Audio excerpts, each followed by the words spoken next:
नमस्कार, मैं हूं प्रफुल्ल और आप देख रहे हैं स्काई न्यूज़ ग्लोबल। और हमारे साथ विश्व हिंदू परिषद के अध्यक्ष कपिल खन्ना जी मौजूद हैं। बातचीत करेंगे कि आज क्या उद्देश्य रहा इस संकल्प मार्च का, जिसमें लिखा हुआ था कि देश संविधान से चलेगा, न कि शरीयत और जिहाद से। आज आपका संकल्प मार्च था, बहुत हज़ारों की संख्या में लोग यहाँ पे मौजूद थे कि देश संविधान से चलेगा, न कि शरीयत और जिहाद से। तो इसकी ज़रूरत आज क्यों पड़ गई? ऐसा क्यों लगने लगा कि देश शरीयत से चल रहा है, इस्लाम से चल रहा है, न कि संविधान से? हम देख रहे हैं कि कुछ दिनों से ऐसे तत्व जो कि देश को शरीयत के हिसाब से चलाना चाहते हैं, जो देश को तालिबानी मानसिकता से चलाना चाहते हैं, ऐसे तत्व अपना सर उठा रहे हैं। हमने देखा भी है पीछे कि सिर्फ एक छोटे से विषय को तूल देना और तूल देकर उसके ऊपर चर्चा करना और चर्चा करके आगे उसके ऊपर फतवे जारी कर देना, इस तरह से कार्य किया गया है। जबकि विषय बिल्कुल सीधा साधा था। एक टीवी डिबेट होती है, टीवी डिबेट के अंदर एक पैनलिस्ट दूसरे पैनलिस्ट को कुछ बात बोलता है, ये पैनलिस्ट उसका जवाब देता है। अब जो जवाब दिया है वो सत्य है या असत्य है, इसको एक मौलवी या एक कोई भी व्यक्ति कैसे निर्णय ले सकता है? ये भारत है। भारत के संविधान के अनुसार अगर आपको कोई शिकायत है, अगर उन्होंने कुछ गलत कहा है, तो आप जाएंगे कोर्ट में, आप जाएंगे पुलिस स्टेशन। आप स्वयं अपने हाथ में कानून नहीं ले सकते हैं। और इससे भी आगे बढ़कर आपने तो उसके साथ में जो समर्थन देने वाले थे उनकी हत्याएं करनी शुरू कर दी, उनका गला का काट के लाने वाले को इनाम देने की घोषणाएं शुरू कर दी। और बड़ा ही ये अजीब सा रहा कि ऐसे एक जनप्रतिनिधि भी जो चुना हुआ है, जिसने संविधान की शपथ ली है, उसने भी सरेआम बोल दिया औरंगाबाद में। तो ऐसे तत्वों को हिंदू समाज आज के दिन जवाब देना चाहता है। इसी संकल्प के साथ आज यहाँ इकट्ठा हुआ है। आपने कहा कि आप एफआईआर करिए, संविधान के तहत, कानून के तहत कार्रवाई करिए। एक आरोप लगता है कि दिल्ली पुलिस हो या अलग की जो हरियाणा या राजस्थान की पुलिस, किसी भी पुलिस पे आरोप लग जाते हैं कि बचाने की कोशिश कर रही है अपराधियों को। जैसे नुपुर शर्मा के मामले में भी ये बात सामने आई थी कि नुपुर शर्मा और नवीन जिंदल को बचा रही है पुलिस। नहीं, ऐसा तो नहीं आया। पुलिस ने बचाया नहीं है, पुलिस ने केस फाइल किया है। और पुलिस क्या करेगी? पुलिस उसकी इन्वेस्टिगेशन करेगी ना। अगर उनके यहाँ पर कोई ऐसी चीज़ मालूम पड़ रही है जिसमें उनको अरेस्ट करने की ज़रूरत लगती है, वो अरेस्ट भी करेंगे। अरे इसी सुप्रीम कोर्ट का और सभी कोर्ट का ये कहना है कि bail should not be exception, it should be normal. तो ये कैसे हो सकता है कि आप केस फाइल करें और अरेस्ट भी कर लें? अगर उन्होंने कुछ गलत कहा है, आप इन्वेस्टिगेट तो करेंगे ना। अच्छा, सुप्रीम कोर्ट एक टिप्पणी करता है नुपुर शर्मा को लेके, तो उस पर काफ़ी लोग नाराज़ भी हो जाते हैं। एक पक्ष ऐसा भी होता है कि उसकी सराहना करता है कि सुप्रीम कोर्ट ने अच्छा काम किया। आप कैसे देखते हैं? मैं सुप्रीम कोर्ट के किसी भी वक्तव्य या निर्णय पर टिप्पणी नहीं करना चाहूँगा। मैं सिर्फ यही बताना चाहूँगा कि विश्व हिंदू परिषद हमेशा सुप्रीम कोर्ट के निर्णय को स्वीकार करता है। हिंदू समाज ने दसियों वर्ष तक प्रतीक्षा की राम मंदिर के निर्णय होने की, और जब निर्णय हुआ तब राम मंदिर बनाना प्रारंभ किया। ज्ञानवापी विषय में भी हम प्रतीक्षा करेंगे कोर्ट के निर्णय की। मथुरा में भी हम प्रतीक्षा करेंगे कोर्ट के निर्णय की। अच्छा, ये एक आरोप लगता है ये भी कि ये सब मुद्दे जो होते हैं असल मुद्दों से भटकाया जाता है, युवाओं को गुमराह किया जाता है, हिंदू मुस्लिम बहस चलाई जाती है, टीवी डिबेट शो होते हैं। तो इन सब चीज़ों को आप कैसे देखते हैं? क्या ये हकीकत है जो टीवी में जो चीज़ें चलती है वो प्रोपेगेंडा फैलाया जाता है, गुमराह किया जाता है? किस बारे का प्रोपेगेंडा आप कहना चाहते हैं? रिलीजियस तौर पे जो लोग जो महंगाई है, बेरोजगारी है, उसको सोच ही ना पाए। देखिए, महंगाई, बेरोजगारी और धर्मपरायणता, इन दोनों का कोई संबंध नहीं है। ये हमारे आप से जुड़ा हुआ है, हमारी जीवन शैली से जुड़ा हुआ है। ये कहाँ कहा जा रहा है कि हम महंगाई कम नहीं करें? हमारा धर्म तो वैसे ही सर्वधर्म और सबका कल्याण करने वाला धर्म है। हमारे यहाँ तो सर्वे भवन्तु सुखिना का ही सिद्धांत लेकर हम कार्य करते हैं। हम सुबह शाम अपना दिन जो प्रारंभ करते हैं, उसके अंदर पहली ग्राही, पहले रोटी हम जीवों को देते हैं, प्राणी मात्र को देते हैं। मनुष्य छोड़िए, हम प्रत्येक जीव का ध्यान करते हैं। हमारे साथ तो ये कभी प्रश्न आ ही नहीं सकता है। हिंदू समाज जो है वो हमेशा सबका ध्यान करेगा, सबके कल्याण की चिंता करेगा, विश्व की शांति की चिंता करेगा, और इस सब के साथ भारत को विश्व गुरु बनाने के कार्य को पूर्ण करेगा। यही संकल्प लेकर आज हम सब यहाँ आए हैं। एक चीज़ और है कि वसुदेव कुटुंबकम में सबके सम्मान में हम विश्वास करते हैं, लेकिन एक खास समुदाय को लेकर ये कहा जाता है कि एकदम से एक नैरेटिव क्रिएट किया जा रहा है उनके खिलाफ। नहीं, मुझे नहीं मालूम इसको नैरेटिव कहेंगे या क्या कहेंगे। हमने ऐसा कुछ भी नहीं कहा है।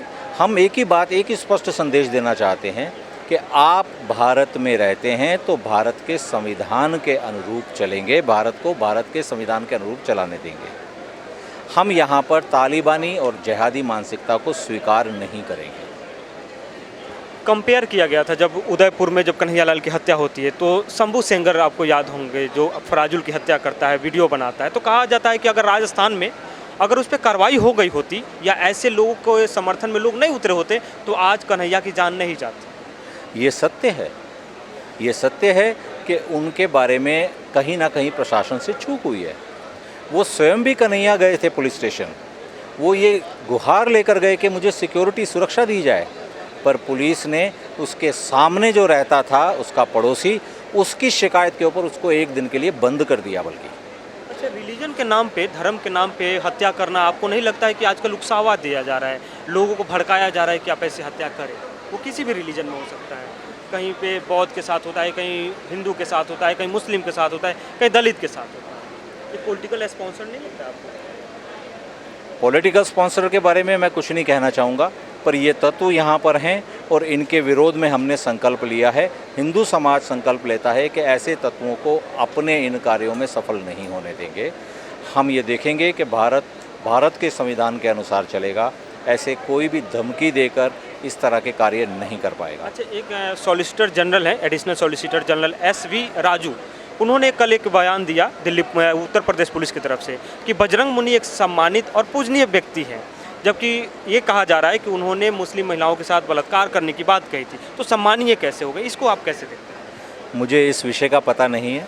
अच्छा, बजरंग मुनि को आप कैसे देखते हैं? कैसे लोग हैं बजरंग मुनि? यति नरसिंहानंद के बारे में कहा जाता है कि विवादित लोग हैं, हमेशा समाज को तोड़ने की बात करते हैं और इसकी वजह से बजरंग दल, हिंदू विश्व परिषद कहीं ना कहीं एक प्रभावित होता है, उसकी छवि को कहीं ठेस लगता है। देखिए, अगर कोई विवादित बात करेगा तो विवादित माना जाएगा। हम सिर्फ अपने यहाँ पर एक नैरेटिव ही बना लें कि वो विवादित है, तो ऐसा तो नहीं चलेगा। उन्होंने जो भी कार्य किया होगा उसके लिए उनके ऊपर कंप्लेंट हुई है, पुलिस एक्शन ले रही है। पुलिस एक्शन के बाद में कोर्ट के द्वारा निर्णय आ जाएगा और पता चल जाएगा। अच्छा, देश में प्रधान सेवक हमारे बहुत काम कर रहे हैं, अच्छा कर रहे हैं विश्व गुरु बनाने की तरफ, तो क्यों लग रहा है कि हिंदू खतरे में है, हिंदू कमज़ोर है, हिंदू सोया हुआ था? जैसे मैं बात कर रहा था तो लोग बोल रहे थे कि हम बहुत कमज़ोर हैं, हमें मारा जा रहा है। ऐसा क्यों लग रहा है कि नहीं, हमारा ये मानना नहीं है कि हिंदू कमज़ोर है। हिंदू धैर्य रखता है, हिंदू सहिष्णु है। हम चिंता दूसरे की ज़्यादा करते हैं, हम प्रेम को घृणा से ऊपर लेकर चलते हैं। इसका मतलब ये नहीं है कि हम कमज़ोर हैं। वीर शिवाजी भी हमारे में से ही थे। तो आप ऐसा मत सोचिए कि हिंदू कमज़ोर है। ये हिंदुओं की शक्ति ही आज आपने देखी है, आज सामने आ चुका है। ये संकल्प सिर्फ दिल्ली के संत समाज के नेतृत्व में सिर्फ 2 दिन पहले एक आह्वान दिया विश्व हिंदू परिषद ने, और आपने देखा है कितना बड़ा जनसमूह आया हुआ है। कोई इनको सुविधा नहीं दी गई है, कोई इनको सुविधाएं, कोई ऐसा वाहन वगैरह नहीं दिया गया है। स्वयं अपने खर्चे से एक एक मोहल्ले से बसें इकट्ठी करके सब लोग आ रहे हैं। विश्व हिंदू परिषद और RSS पे हमेशा सवाल खड़े होते हैं कि ये लोग देश तोड़ने की बात करते हैं, नफरत फैलाने की राजनीति करते हैं और पॉलिटिकल कहीं ना कहीं ये शिकार लोग हैं। आप कैसे देखते हैं कि विश्व हिंदू परिषद क्या है असल में? आप हमारा संकल्प आज का देख लीजिए ना। हमारा संकल्प यही है कि भारत के संविधान से चले। मैं नहीं जानता कि दूसरे लोगों के मन में क्या भ्रांतियां हैं। मेरा उन सब के लिए संदेश है, विश्व हिंदू परिषद को जानना है तो विश्व हिंदू परिषद में आओ, आपको स्वतः मालूम पड़ जाएगा। इन भ्रांतियों में मत जाओ, इन बातों में मत जाओ। विश्व हिंदू परिषद ने आज तक कोई भी राष्ट्रहित के विरोध में कार्य नहीं किया है। हम अपना तन मन धन राष्ट्रहित में समर्पित करेंगे, इस प्रण के साथ विश्व हिंदू परिषद के सदस्य बने हैं। साधु संत जो जिनका काम समाज में शांति और ज्ञान देने, प्रवचन देने की बात होती है, वो लोग आजकल नफरत की भाषा बोलते हैं। वो कोई दोनों समुदाय के लोग हैं, तो इस पे क्या होना चाहिए ऐसे लोग? जी नहीं, मैं आपकी इस बात से मैं राय नहीं रखता हूँ। साधु समाज जो है वो अपनी तरफ से ऐसी कोई बात नहीं बोलता है, वो सिर्फ समाज का प्रतिबिंब है, उसको सामने लाता है कि जो हिंदू जनमानस के मन में आक्रोश है, उस आक्रोश को कहीं ना कहीं उन्होंने प्रतिबिंबित किया है। जंतर मंतर से नारे लगते हैं कि मूल्य काटे जाएंगे, राम राम चिल्लाएंगे। कहीं से नारे लगते हैं कि जो नुपुर शर्मा का गर्दन लेके आएगा हम उसको 2 लाख दे देंगे, अपना फ्लैट दे देंगे। तो ये नहीं लगता आपको? आपके पहले वाले नारे को तो मैं स्वीकार नहीं करता और ना मैंने उसके बारे में सुना है ना मैंने देखा है। इसी जंतर मंतर से लगा है? मैंने नहीं देखा, हमारे किसी कार्यकर्ता ने नहीं किया है। बाकी जो आप दूसरे नारे कह रहे हैं वो आप देख ही रहे हैं, वो सिर्फ नारे नहीं लगे, उन्होंने उसका क्रियान्वयन भी कर लिया था। अंतिम सवाल, प्रधानमंत्री नरेंद्र मोदी मेहनत कर रहे हैं, लेकिन एक पक्ष का कहना है कि देश को कहीं ना कहीं अंधकार की तरफ ढकेला जा रहा है, युवा बेरोजगार हो रहे हैं, महंगाई बेतहाशा बढ़ रही है। आप कैसे देख रहे हैं कि क्या देश में वाकई में महंगाई, बेरोजगारी, अग्निपथ को लेकर तमाम मुद्दे हैं? उन सब चीज़ों देखिए, प्रशासनिक निर्णय है, प्रशासन ने सोच समझ के निर्णय लिए हैं। हमने देखा है कि भारत प्रशासन का, मोदी जी का जितने भी निर्णय रहे हैं, वो निर्णय उस समय चाहे उसका प्रतिरोध हुआ हो, पर बाद में समाज ने देखा है, राष्ट्र ने देखा है कि उससे बहुत बड़े समाज को हित साधा है। आगे भी ऐसा ही होगा, हमारा ये धन्यवाद बात करने के लिए। हमारे साथ बातचीत कर रहे थे कपिल खन्ना जी, जो विश्व हिंदू परिषद के अध्यक्ष हैं। तो खैर, इन्होंने भी कहा कि जो देश में जो सांप्रदायिक माहौल ख़राब करने की जो लोग कोशिश कर रहे हैं, उन पर नकेल कसी जाए, उन पर कार्रवाई हो और उनको सजा दी जाए ताकि ऐसी घटनाएं न घटित हो। तो खैर, सरकार की जिम्मेदारी होती है कि जनता की सुरक्षा का ध्यान रखे, संविधान को बनाए रखे और कानून व्यवस्था को भी लागू रखे और उसके दायरे में रहकर ही कोई भी कार्य किया जाए। तो खैर, देखते रहिए कि क्या होता है। जो भी अपडेट होगा हमारे देश की, हर खबरें आप तक पहुँचाते रहेंगे।